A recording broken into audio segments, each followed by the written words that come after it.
Tú quieras empezar. Bien.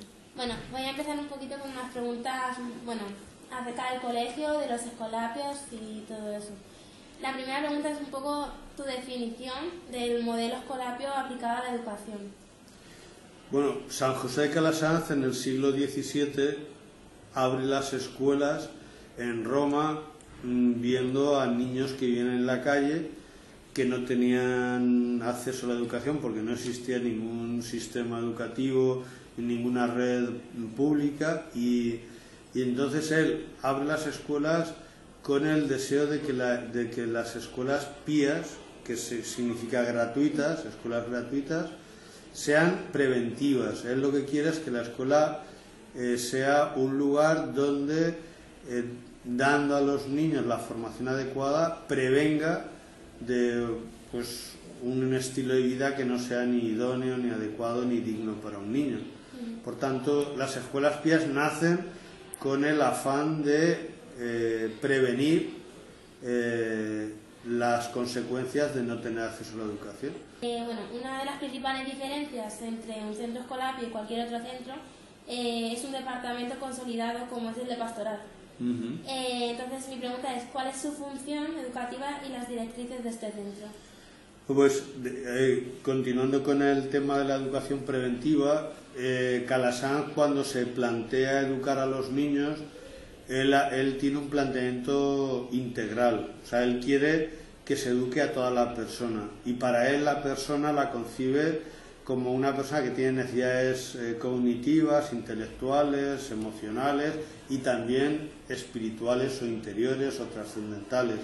Entonces, en todos nuestros colegios siempre completamos la educación con una dimensión pastoral, una educación que también ofrezca a los niños y niñas pues un acompañamiento, un crecimiento en la interioridad, en el descubrimiento. No obligamos a nadie, porque no se puede obligar a nadie en la fe, pero todos los colegios tienen un departamento de pastoral que cuidan ciertos momentos, normalmente complementarios, extraescolares, otras veces dentro de las clases de religión, pues se cuidan momentos y fiestas que contribuyan también a educar a los niños en esa dimensión trascendente de la persona. La siguiente pregunta, ¿cómo surgió y llegó la obra Calasanzia a España? Y en concreto aquí a Albacete. Pues a España llega después que Calasanz haya muerto, y aquí en el siglo XVIII.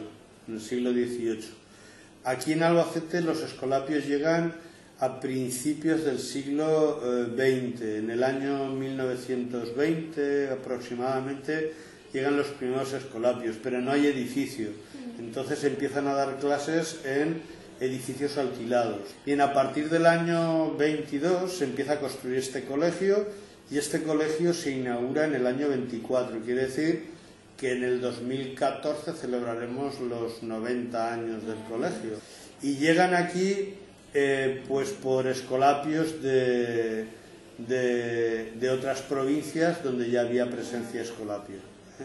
Hubo familias que consideraron que podía ser bueno tener un colegio en estas condiciones en la ciudad, que no había. Sí que había de chicas, pero no había para chicos. Pues con donaciones de terreno, con donaciones para levantar edificios, porque en realidad los escolapios nunca hemos tenido liquidez económica para construir, siempre han sido fundaciones a partir de donaciones que se han hecho en lugares. Entonces crece el colegio, pues eso, en el año 24 se inaugura aproximadamente. Y en relación al colegio, ¿cómo ha evolucionado la escuela desde que empezó, hasta ahora, hasta la actualidad? Ten en cuenta que en el año 24 el sistema educativo español era muy malo, no cubría en realidad pues toda la demanda. También es verdad que los niños se incorporaban a trabajar muy pronto, pues un niño a los 10, 11 años podía empezar a trabajar. Luego viene con la República, pues viene la Institución Libre de Enseñanza, se construye bastante. En la República se suprimen todos los colegios de carácter confesional, menos los escolapios. La República nos dejó seguir dando clase. Lo único que tuvimos fue que cambiar el nombre al colegio. Esto se llamó durante un tiempo, mientras la Segunda República, se llamó Academia Sadel. Y entonces, bueno, nos respetaron prácticamente en todas las ciudades donde teníamos colegios, porque entonces los escolapios tenían un reconocimiento de ser una enseñanza de carácter social. Y entonces, bueno, pues nos dejaron estar ahí. Luego ya durante la guerra no, durante la guerra se cerraron todos los colegios. Este colegio fue una checa, es decir, un centro de reclusión, y entonces aquí traían prisioneros, los juzgaban en el Tribunal Popular y dependía en su momento del sindicato de la UGT en aquel momento.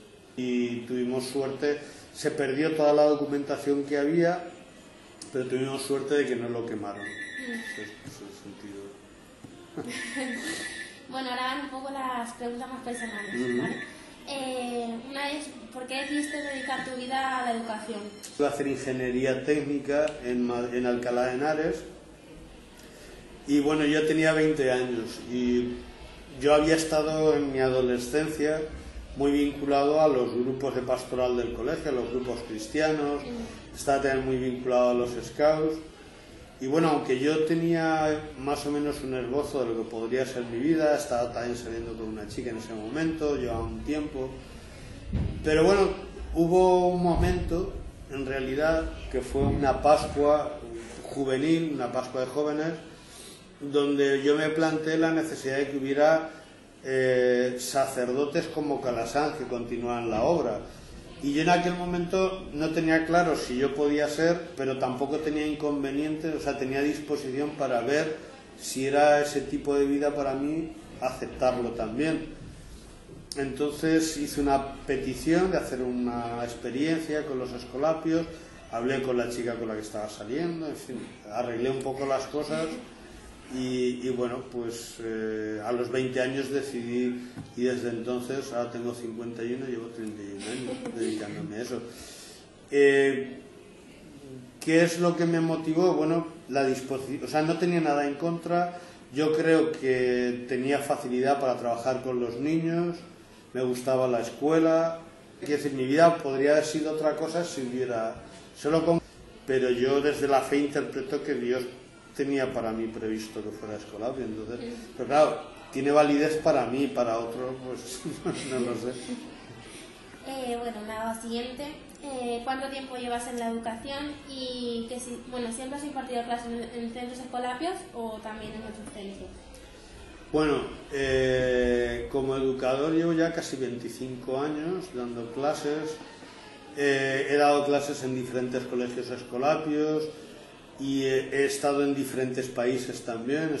Fuera de la escuela pía no he dado clase, o sea, habitualmente no. Sí que he colaborado en algunas experiencias, en algún proyecto, cuando ha venido al caso, con profesores sobre todo, con niños, ¿no?